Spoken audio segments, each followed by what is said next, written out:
Hello, let's start our fourth lecture. In this lesson, we will learn about iterations. How can we write a program that prints integers from 0 to 9 in ascending order? We can write a program by calling the print function 9 times like this. But what if we want to write a program that prints the integers from 0 to 99? You would have to call the print function 100 times. If so, how can we write a program that prints the integers from 0 to 999? You might be angry. But in this lesson, we will learn how to write such a program in a simple way. Iteration refers to executing a specific task repeatedly. In the case of the program that prints 10 numbers as we saw earlier, we can implement the program by calling the print function multiple times. However, in this code, the function print is being called repeatedly. Now, let's see how we can change this code. First, let's look at the while keyword. A while loop repeatedly executes the code in the while loop while a given condition is satisfied. Here, the condition is an expression or variable or value of bold type which we learned in the previous lecture. The while statement executes the code block below it, the indented portion, repeatedly while the condition is true. Now, let's implement the program that prints the numbers from 0 to 9 in order using a while loop. First, create a variable called digit and put 0 in it. And since we want to print the numbers less than 10 using while loop, the conditional expression is while digit is less than 10. And when you call print digit inside the while loop, the number is printed. After printing the number, 1 is added to digit. After that, the Python interpreter goes back to while digit is less than 10 colon, and the condition is checked again. Since the value of digit is changed to 1, the conditional expression is still true. Therefore, the print digit below is executed again.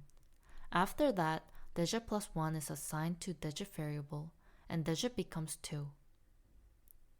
Again, the Python interpreter checks the conditional expression by returning to while digit is less than 10. Since digit is still less than 10, this process is repeated until digit becomes 10. In the end, integers from 0 to 9 are printed in order. When digit becomes 10, digit is less than 10 becomes false, so the while loop stops. Instead of a while loop, you can also use a for loop in Python.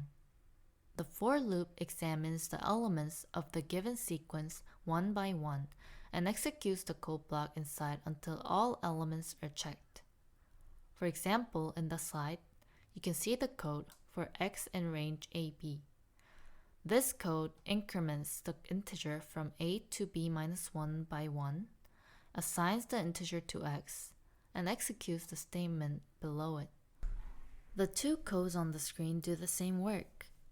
For x in range 0, 10, print x means that integers between 0 and less than 10 are put into the variable x in ascending order, and then x is printed each time. The function range that we just saw is a function that returns a sequence of numbers. The range function can be called in various ways. Putting in 2 arguments to the range function means range start, end. So for I in range 2, 4 increments the number from 2 to less than 4 by 1 and puts the number in I and repeats the code block below. Putting 1 argument in range means range end. In this case, the starting number is 0 and range A equals range 0A. Finally, you can use 3 arguments for range function and make the function as range start, end, interval.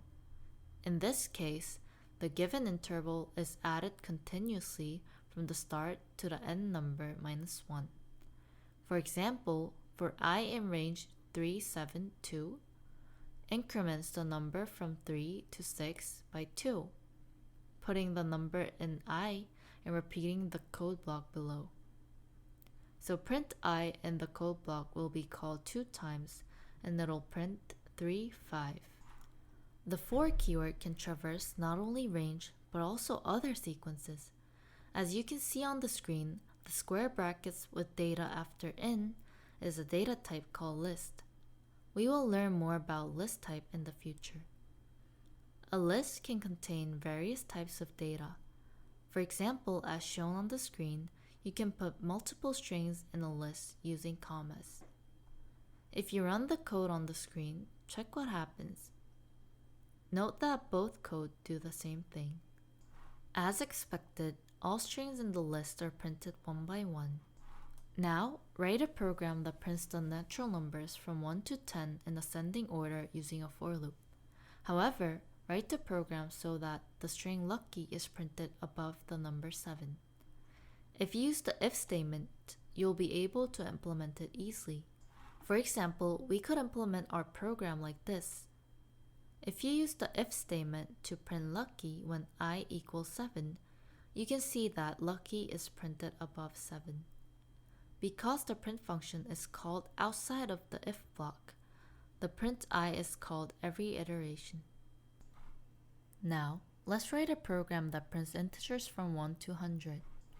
If you write and run the code as shown on the screen, it'll print integers from 1 to 100 in ascending order.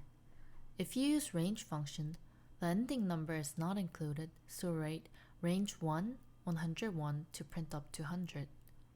And if you use range 101, the sequence starts from 0, so the starting number must also be set as 1. We learned that when an assignment happens, the expression on the right is evaluated first. If we put 1 into the variable x and assign x plus 1 to y, then y becomes 2. The right side of the equal sign is evaluated first, and then the evaluated value is stored in the variable to the left. What will happen if we put the same variable on the right side of an assignment statement? As mentioned earlier, when an assignment happens, the right value is always calculated first. 1 is assigned to x in the first line. In the second line, the right value x plus 1 is evaluated to 2 first. Then 2 is assigned to x. Therefore, at the end, 2 is printed. Consequently, x equals x plus 1 increases the value of x by 1. Write a function countNums that counts the natural numbers less than 100 that are multiples of 3 but not multiples of 7, and implement a program that prints the result to the screen.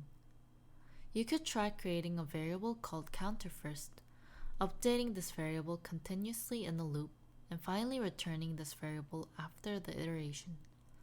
To find the remainder of a division, you can use the modulo operator. For example, the expression 3 modulo 2 is evaluated to 1. For example, we can write a program like this. First, we create a variable called counter and initialize it to 0. Then, we can use a for loop or a while loop to iterate over the numbers from 1 to 99 one by one. In the loop, we can use a conditional statement. If the number is divisible by 3 and not divisible by 7, add 1 to the counter. And repeat this process until I becomes 99 and return the counter variable after the loop is finished. When you call this function and print the return value, you will see 29. There are 33 multiples of 3 less than 100, of which 4 are multiples of 7, so 29 is correct. Let's write a program that prints the integers from 9 to 0 in descending order. Implement the program by using a while loop. For example, we can write a program like this. First, create a variable called I and put 9 in it. The conditional expression of the while loop is I is 0 or greater, and during iteration, prints I and decrements I by 1 in each iteration. So printing is repeated until I becomes 0, and when I becomes -1, the loop ends. Let's implement the function mySumN that calculates the sum of integers from 1 to n using a while loop. Try writing this function on your own before moving on to the next slide. As a hint, create two variables s and I. S is the sum and I is the number that is added to s. You can initialize s to 0 and I to 1 and write the loop. First, we initialize s and I, then use a while loop to iterate until I becomes n. Since s is the sum of numbers, it is initially initialized to 0. A new value of I is added to s at every iteration, and I is incremented by 1 for each iteration. When the loop ends, the sum s is returned. Let's check the program line by line with an example input. Let's see what happens when we call the mySumN function with 2 as an argument. N gets 2, 2 is stored in n, 0 is put in s in the first line. I is initialized to 1. Since I is less than or equal to n, the code inside the loop is executed. Since s stores the value of s plus I, s becomes 1. Here, I is 1, which is the first number to be added. Then, I becomes the next number 2. The condition of the loop is checked again. Since I is still less than or equal to n, the code within the loop is executed once more. The value of I is 2, so when I is added to s, it is 1 plus 2, so s becomes 3. Then I stores 3. But this time, I is greater than n, so the loop ends. Finally, s is returned. In this case, the value of s is 3, so 3 is returned. We get the sum of the numbers from 1 to 2, which is 3. In the while statement, if the condition continues to be true forever, the loop is not terminated and continues to be executed. Such loops are called infinite loop in computer science.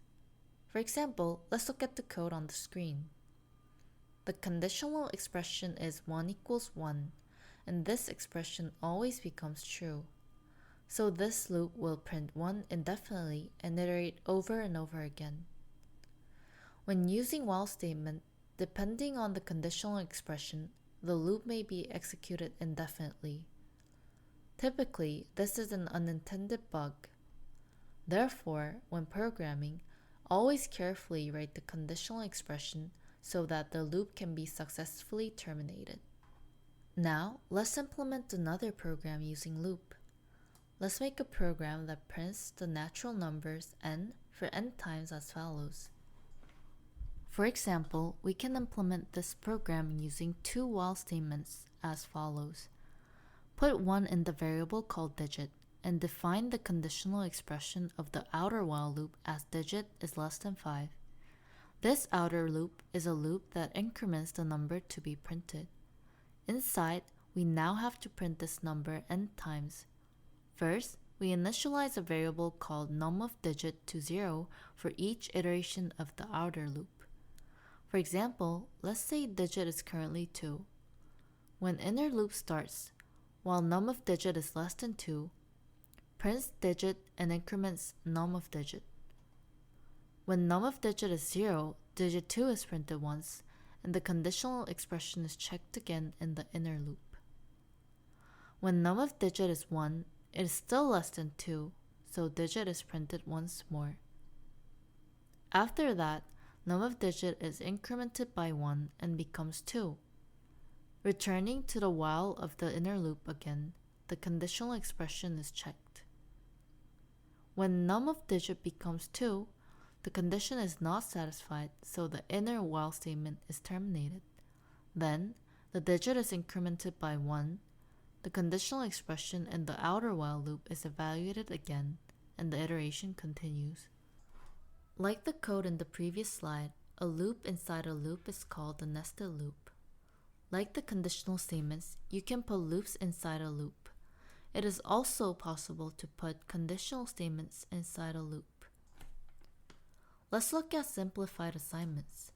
For example, in Python, n equals n plus 1 can be expressed as n plus equals 1. Similarly, other operators can be simplified by adding equals after them. For example, n equals n times 2 can also be expressed as n times equals 2. To control loop, Python provides the keywords break and continue. Break is used to end the loop in the middle. For example, if you want to stop the iteration when a certain condition is satisfied within the loop, you can use the if statement and break as shown in the slide. Continue is a keyword to skip the code inside the loop and move back to the first part where the conditional expression is checked. For example, in the second code, when condition is true, the next statement is skipped. The program returns to for f in range n and assigns the next number to f and continues the iteration. Let's make more complex program using break keyword.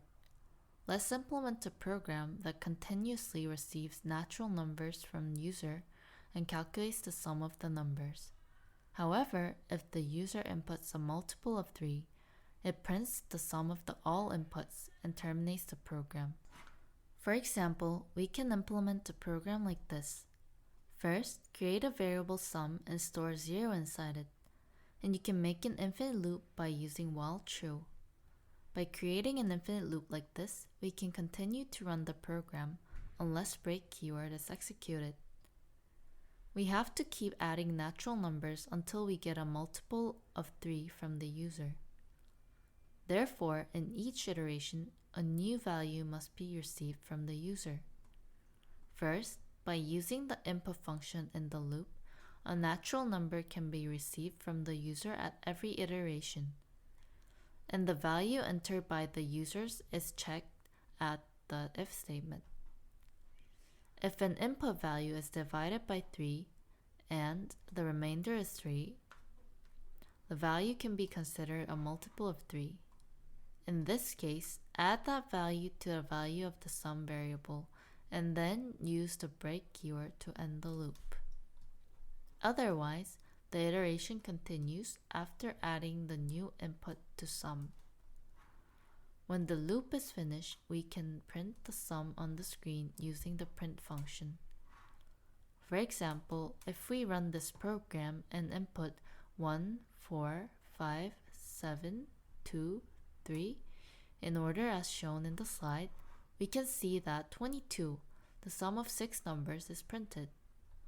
Let's write a program that receives a natural number from the user and prints all natural numbers that are not multiples of 3 and are less than or equal to the input in ascending order.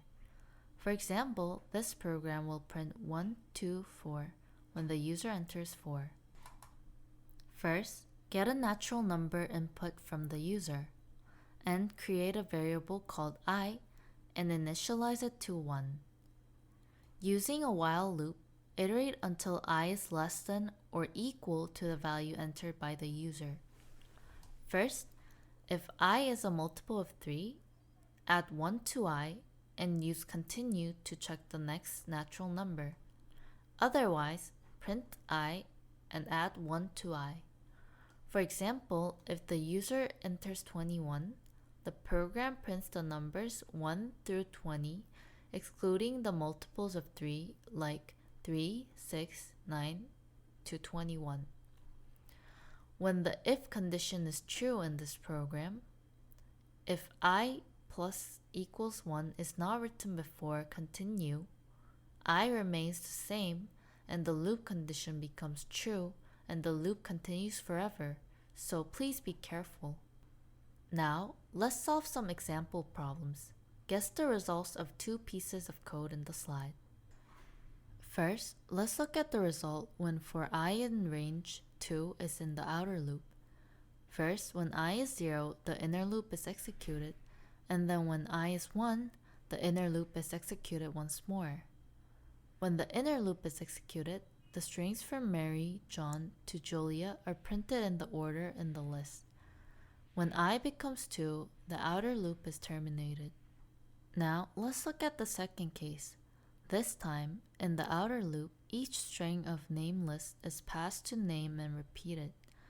The inner loop iterates twice, so it ends after printing name twice. After that, it returns to for name in name list again, and the loop assigns the next string to name. And after that string is also printed twice, it returns to the beginning of the outer loop again. So in the end, each string is printed twice as shown on the screen. Next, let's write a program that prints the slope. Write a program that prints the slope consisting of 5 lines as shown on the screen. Let's look at an example answer. First, create a variable called lineCount and initialize it to 1. The outer loop is responsible for printing 1 line at a time, and the inner loop is responsible for creating a string to be printed per line. Since the number of lines to be printed is 5, line count less than or equal to 5 is set as the conditional expression of the outer loop. We will store each line string in AST string and then print it. Whenever we create each line string, we initialize the AST string variable. And before creating a string in the inner loop, create a variable called character count and initialize it to 0. When entering the inner loop for the first time, the value of the line count is 1 and the value of character count is 0. Therefore, the conditional expression becomes true. 1 asterisk is attached to AST string and the value in character count is increased by 1. Back to while character count is less than line count again, the conditional expression is checked. Since character count is no longer less than line count, the inner loop ends. An AST string is printed and the value of line count is incremented by 1. Now, with line count equal to 2, the AST string variable and character count are reinitialized, and the inner loop is executed again, and the asterisk is added to the AST string until character count becomes 2. So the second AST string is double asterisk. The iteration continues in this way, and the 5 lines that we wanted to print is printed to the console at the end. This is the end of today's lecture. Next time we will learn more about strings.